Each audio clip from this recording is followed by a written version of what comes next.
Daily bread church వారి Bible facts. Hebrew క్యాలెండర్లో నెలల పేర్లు ఏమిటి? హిబ్రూ క్యాలెండర్లో 12 నెలలు ఉన్నాయా, 13 నెలలు ఉన్నాయా? హిబ్రూ క్యాలెండర్ చక్రంలో ఉన్న రహస్యాలు ఏమిటో ఈ వీడియో ద్వారా పూర్తిగా తెలుసుకుందాం.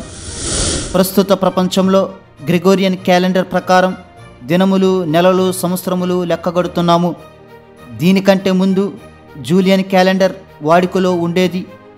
ఈ రెండు క్యాలెండర్ల గురించి మరొక వీడియోలో తెలుసుకుందాం. కానీ ఇప్పుడు మాత్రం హిబ్రూ క్యాలెండర్ గురించి మాత్రమే నేర్చుకుందాం. ప్రస్తుత ప్రపంచంలో గ్రెగోరియన్ క్యాలెండర్ వాడుకలో ఉన్న చాలా దేశాలు వారి వారి స్వంత క్యాలెండర్లు కలిగి ఉన్నారు. ప్రాచీన మాసిదోనియా, బాబిలోనియా, ఈజిప్టు క్యాలెండర్లు మరియు చైనీస్ వారు చైనా క్యాలెండర్లు, రోమీలు రోమా క్యాలెండర్లు, తెలుగు రాష్ట్రాల వారు తెలుగు క్యాలెండర్లు, ఈ విధంగా తమ తమ దేశాలను బట్టి, ప్రాంతాలను బట్టి స్వంత క్యాలెండర్లను కలిగి ఉన్నారు. అలాగే బైబిల్లో ఉన్నటువంటి యూదులు కూడా హిబ్రూ క్యాలెండర్ కలిగి ఉన్నారు. నేటికి యూదులు హిబ్రూ క్యాలెండర్ను ఉపయోగిస్తున్నారు. అలాగని హిబ్రూ క్యాలెండర్ ప్రస్తుత గ్రెగోరియన్ క్యాలెండర్ ఒకటి కావు. ఈ రెండు క్యాలెండర్లు ఒకదానికొకటి ఏకీభవించవు. యూదులు తమ దేశంలో మతపరమైన ఆచారాల కోసం మరియు ఇజ్రాయేల్ దేశ చట్ట ప్రకారం వారి అధికారిక రికార్డులన్నీ హిబ్రూ క్యాలెండర్ ప్రకారమే తేదీలను ఇప్పటికీ కలిగి ఉంటారు. అలాగే ఇజ్రాయేల్ దేశంలో ఉన్న సెలవులను హిబ్రూ క్యాలెండర్ ప్రకారమే ఇప్పటికీ నిర్ణయిస్తారు. అలాగే హిబ్రూ క్యాలెండర్లో క్రీస్తు శకం, క్రీస్తు పూర్వం అను పదాలు ఉపయోగించరు. బీసీ అంటే బిఫోర్ క్రైస్ట్, అంటే క్రీస్తుకు ముందు. ఏడి అంటే యానో డొమిని, మన ప్రభువు సంవత్సరంలో అని అర్థం. కానీ వీటిని హిబ్రూ క్యాలెండర్లో ఉపయోగించరు. కారణం ఏమిటంటే యూదులు యేసుక్రీస్తుని అంగీకరించరు. ఇప్పటికీ యేసుక్రీస్తును యూదులు దేవుడిగా అంగీకరించరు. కాబట్టి దీనికి బదులుగా వారి క్యాలెండర్లో సిఈ, బీసీఈలుగా కాలాలను లెక్కిస్తారు. సిఈ అంటే కామన్ ఎరా లేదా క్రిస్టియన్ ఎరా. బీసీఈ అంటే బిఫోర్ కామన్ ఎరా, అంటే సాధారణ యుగానికి ముందు అని అర్థం. దీని ప్రకారం హిబ్రూ క్యాలెండర్లో క్రీస్తు పూర్వం, క్రీస్తు శకం బదులుగా కామన్ ఎరా, బిఫోర్ కామన్ ఎరా అను కాలాలను ఉపయోగిస్తారు. అటువంటి హిబ్రూ క్యాలెండర్ గురించి బైబిల్లో ఏం వ్రాయబడిందో ఇప్పుడు తెలుసుకుందాం. హిబ్రూ క్యాలెండర్లో మొత్తం 12 నెలలు ఉంటాయి. ముందుగా 12 నెలలు నేర్చుకుని తరువాత 13వ నెల రహస్యం ఏమిటో తెలుసుకుందాం.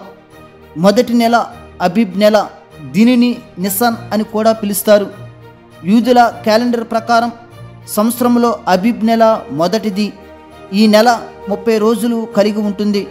ప్రస్తుత గ్రెగోరియన్ క్యాలెండర్ ప్రకారం మార్చి, ఏప్రిల్ నెలలను పంచుకుంటుంది. రెండవ నెల అయ్యర్ నెల. దీన్ని జీఫ్ నెల కూడా అంటారు. ఇది ఇప్పటి ఏప్రిల్, మే నెలలో భాగమై ఉన్నది.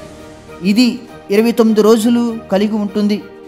మూడవది సెవెన్ నెల. ఇప్పటి మే, జూన్ నెలలో ఈ నెల కలిగి ఉంటుంది. ఇది 30 రోజులు కలిగి ఉంటుంది. నాలుగవది తమ్మూజ్. ఇది జూన్, జూలై నెలలో ఉంటుంది. ఇది 29 రోజులు కలిగి ఉంటుంది. ఐదవది అబ్ నెల. ఇది జూలై, ఆగస్టు నెలలో ఉంటుంది. ఇది 30 రోజులు కలిగి ఉంటుంది. ఆరవది ఎలుల్ నెల. ఇది ఆగస్టు, సెప్టెంబర్ నెలలో ఉంటుంది. ఇది 29 రోజులు కలిగి ఉంటుంది. ఏడవది యథనీం నెల. ఇది సెప్టెంబర్, అక్టోబర్ నెలలో ఉంటుంది. ఇది 30 రోజులు కలిగి ఉంటుంది. ఎనిమిదవ నెల బుల్ నెల. ఇది అక్టోబర్, నవంబర్ నెలలో ఉంటుంది.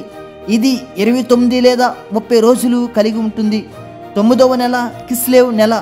ఇది నవంబర్, డిసెంబర్ నెలలో ఉంటుంది.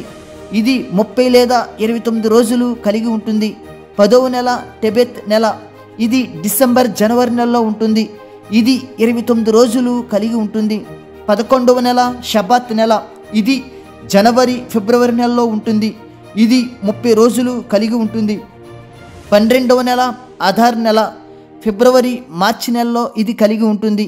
ఈ నెల 29 రోజులు కలిగి ఉంటుంది. ఈ విధంగా హిబ్రూ క్యాలెండర్ అనేది రూపొందించబడింది. ఈ క్యాలెండర్లో మనం గమనించవలసింది ఏమిటంటే మొత్తం 12 నెలల యొక్క రోజులన్నీ లెక్కగడితే 354 రోజులు మాత్రమే వస్తున్నాయి. వాస్తవానికి సంవత్సరంలో భూమి సూర్యుని చుట్టూ తిరుగు కాలము 365.25 రోజులు. దీని ప్రకారం చూసుకున్నట్లయితే ఇంకా సుమారు 11 రోజులు లెక్క సరిపోవాలి. అంటే హిబ్రూ క్యాలెండర్లో 12 నెలలు పూర్తయ్యాక ఇంకా 11 రోజులు మిగిలే ఉంటాయి. దీనికి కారణం ఏమిటంటే హిబ్రూ క్యాలెండర్ చంద్రుని ఆధారిత క్యాలెండర్. చంద్రుడు భూమి చుట్టూ తిరగడానికి ఎంత సమయం పడుతుందో దాని ఆధారంగా హిబ్రూ క్యాలెండర్ను రూపొందించారు. ప్రతి నెల ఒక అమావాస్య నుండి మరొక అమావాస్య వరకు వచ్చిన దినములను ఒక నెలగా భావిస్తారు. దీనినే మోలాడ్ అంటారు. మోలాడ్ అనగా పుట్టుక అని అర్థం.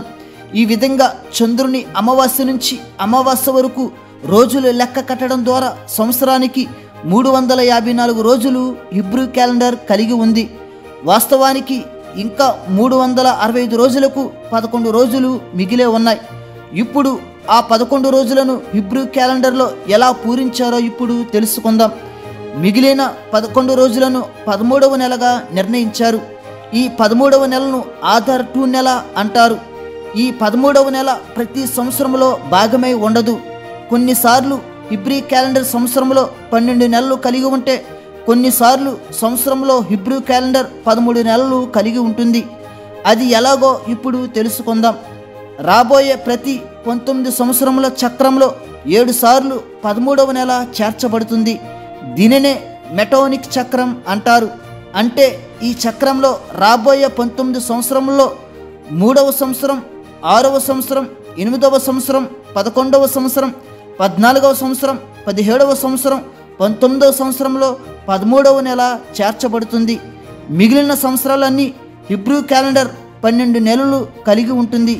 ఈ విధంగా 3, 6, 8, 11, 14, 17, 19 సంవత్సరములలో 13 నెలలు హిబ్రూ క్యాలెండర్ కలిగి ఉంటుంది. మిగిలిన సంవత్సరాలన్నీ 12 నెలలు హిబ్రూ క్యాలెండర్ కలిగి ఉంటుంది. దేవుడు మిమ్ములను మీ కుటుంబములను దీవించునుగాక. ఆమేన్.